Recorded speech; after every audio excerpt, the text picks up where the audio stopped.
Hi everyone, it's the last Wednesday of December, and like all last Wednesday of every month is the day I publish what's new in HubSpot, this video series that do the work for you and give you all the new HubSpot product features worth to know about. And for today's video focusing on all the December 2024 new product updates of HubSpot, we have a lot of things to talk about because I noticed 18 new HubSpot product features. It might be a bit long, so I put in the description below the timecode to all those different product updates. If you want to make sure to don't miss my new videos and the new episode of What's New in HubSpot, don't forget to subscribe to this channel, and now we can start digging those new product updates. The first product update is a progress bar in the new Forms tool. Recently, HubSpot released a new possibility to have multi-step forms. For a long time, it was not possible in HubSpot, and a lot of person was not happy about it because having like a 20 field form showing up on your landing page can like reduce your conversion rates. So HubSpot implemented it a few months ago, and now they go even further because you can display the progress bar showing the different pages of your form. It's a small improvement, but it might help you raise your conversion rate, so worth it to implement it on your forms. The second update is Gojis in single object report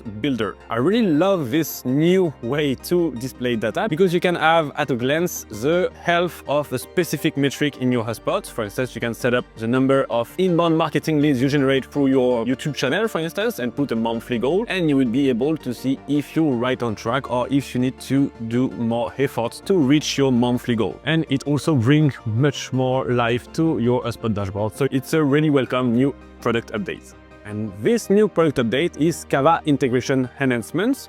This news by itself is not amazing, but it gives me the possibility to tell you, if you don't know yet, that you can directly use Canva Pro within your HubSpots. For instance, when you create new social media posts, and now you can go even further because you can add Canva Pro elements to your design, and you can also have this team collaboration tools such as comments and share within HubSpot, and you can finally find the designs you create in HubSpot within your Canva homepage account. Then we have new workflow actions for associations. I already mentioned these new features in a previous video, but it was a beta stage, now it's live stage. So if I decided to talk about it again, is because it's really important. Before, in HubSpot, you couldn't manage at all the associations within workflow automations. Now, we have a new workflow action that you can use to create associations, apply association labels to specific associated records, and you can even update or remove the labels of those associated records. So that's really important to know because before you needed to use third-party apps tools, now you can directly do it within your HubSpot account. And the two new HubSpot product features I will present you concern the way you can deal with your social media posting within the mobile app. Now, within the HubSpot mobile app, you can directly create Instagram stories, and you can also crop your social media images while creating your social post on mobile. So for the users that actually use a mobile app and manage their social media posts within your HubSpot portal, I guess it's really interesting to have way more possibilities to centralize the maximum of your social media efforts. And now we have filter workflow enrollment history by versions. As a daily user of HubSpot automations, it's really a game changer for me because now you can easily troubleshooting some specific workflow issues or some specific workflow results. Because when creating a new automation, it might happen that you don't have the expected result directly, so you will do a lot of modification based on previous enrollment. But the thing is, before, you didn't have the possibility to see the specific enrollment path of a lead if you modified some workflow actions. Now you can see all the enrollment histories of a specific workflow and choose the version of it, so you can have a concrete understanding of what happened for a specific lead in a specific workflow that have changed multiple of times. And here is not a game changer update for HubSpot users, but it's something that could be nice if you downloaded a specific integrated app in the HubSpot App Marketplace and you give it a nice review because you didn't rate sufficiently, or if you give it a bad review but they change what you were not happy about, you can now edit your reviews and change them to match your current feeling of the app. So if you felt bad about giving a bad review to an app that gets a lot of effort to match your needs, it could be nice of you to just go back to the marketplace and change the reviews for it. Now we have conversational support powered by AI. Why I select this news is not about how amazing it is, but it's simply because I want to make a point on AI and HubSpot. I can understand like they're making a lot of efforts to make AI a central part of the use of HubSpot, but for now it's still not satisfying. It will be hard for you to have the answer you need or to have the interpretation of the data you need within your HubSpot portal. So I didn't use this enhanced conversational support powered by AI, but in my opinion, it's still better to either ask to talk to a real agent, or if you want AI-related answers without having to wait for a support to help you, you can go to the customized GPT named Harry Helper that will give you way more accurate answer in my opinion. And now we are talking about low impact release, but depending on how you build your portal, it could be really handy. This update is sort records within sidebar association cards. And the idea is like when you have like a company with thousands of contacts associated, it could be fine to have a clear overview of all the important leads you have associated to this company, for instance. Now you can choose a specific property to sort them. So in this example, we use the amount of a deal to sort those associated deal to a company, but you can basically choose the property you want to make the same result. We can think of job title, creation date, or these kind of things.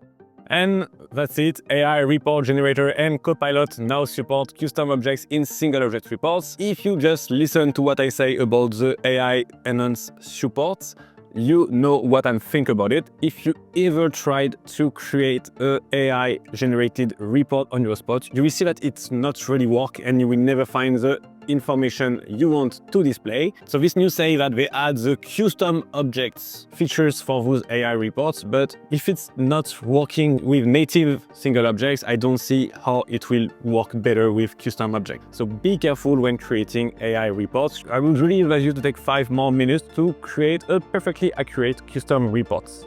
And this update is something that makes a lot of noise on LinkedIn. It's not that you have more opportunity to archive properties. If you try to archive a property, if it's used in index pages, automation, in list, you will not be able to archive it. You will need to take it off of the list, the index page, the workflows, etc.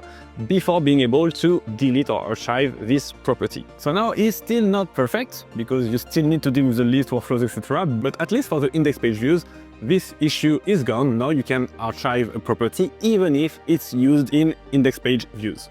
And another update that seems not that interesting, but that I actually love, is that now you can have a new workflow action, which is create note. So they call it low impact feature, but I think they don't understand how far it can go. Yes, it's just creating a bunch of text that is associated to a specific records, but when you create automation with a lot of event branch, at the end, you will have the non-met branch that, in some cases, is not supposed to receive any records flowing to this specific branch. However, you might not do your workflow perfectly, and some leads will end up in this non-met branch, and you will never know without doing a really intense troubleshooting action. If you put this create not workflow action in whose non-met branch and saying like this lead end up in this branch and is not supposed to, it will directly show on this page and you will be able to troubleshooting those issues while doing your daily sales job. And now we have 2 news that will only concern people that sync HubSpot and Salesforce together. You have more possibilities for Salesforce HubSpot integration than before. First, you can sync Salesforce cases with HubSpot tickets and is bidirectional, and you can sync activities between Salesforce and HubSpot. So while before HubSpot Salesforce integration was much more limited to native objects such as contact, companies, deals, now we try to make it more complete to have a more flawless data communication between the 2 apps. So that's really nice. If you're using the both app, you might be really happy about this news. And for the one that rely a lot on inbound leads, you have this embedding forms in CTAs that are finally available. So CTAs are like pop-ups, banners that show up on your website, and by their name, call to action, are meant to improve your conversion rates on sites. Before, you had a banner and you couldn't put a form on it. So if you want to capture a lead from a CTA, you need to put a button that redirects to a landing page, and then on this landing page, showing a form. It's like a lot of steps for a lead to convert, and you can easily lose some conversion because of this painful path. Now, since mid-December, you can can finally add an embedded form directly on your CTA. So you can have a pop-up showing with a form. So you can have now your lead that fill a specific form directly on the page they are consulting without having to go to this specific landing page and fill another form. If you're using those CTAs, I really recommend you to at least try it to see if it impacts your conversion rates or not. And now, Breeze Intelligence Enrichment Workflow Action. This Breeze AI agent is a new feature that HubSpot released that mean to facilitate the enrichment of your leads data. Before you could like bulk edit enrichment or single record enrichment, but it was like a manual work. Now you can use this specific enrichment tool directly within your HubSpot workflows. So for instance, you can have a lead magnet based on a form, and if a lead fill this form and doesn't have a Gmail address, for instance, you can ask this Breeze Intelligence to enrich this record with all the needed information for your sales to start a conversation with them. So yes, I think Breeze Intelligence needs some credits, so it costs money, but it can help you maintain a clean database, which is priceless. And our last product update for December 2024 is the two new properties type, which are time since and time until. If you're doing a lot of automations, you might understand that having this time since and time until kind of triggers could be really hard to put in place. Now you have these two new calculated properties options that help you to seamlessly doing a time since a deal haven't moved, or time until the new activity date starting, or time since its creation, these kind of things that will help you to have really easy automation triggers ready to be operated. So it was a long 18 new product update release for December. I hope it was clear enough and I didn't miss anything. If it's the case, don't forget to put the updates I potentially missed. And if you like it, don't forget to put a thumbs up and subscribe to the channel. It helped me a lot. And I think today should be Christmas Day. So I wish you a good holiday. It was Greg. I wish you a great week and see you next Wednesday.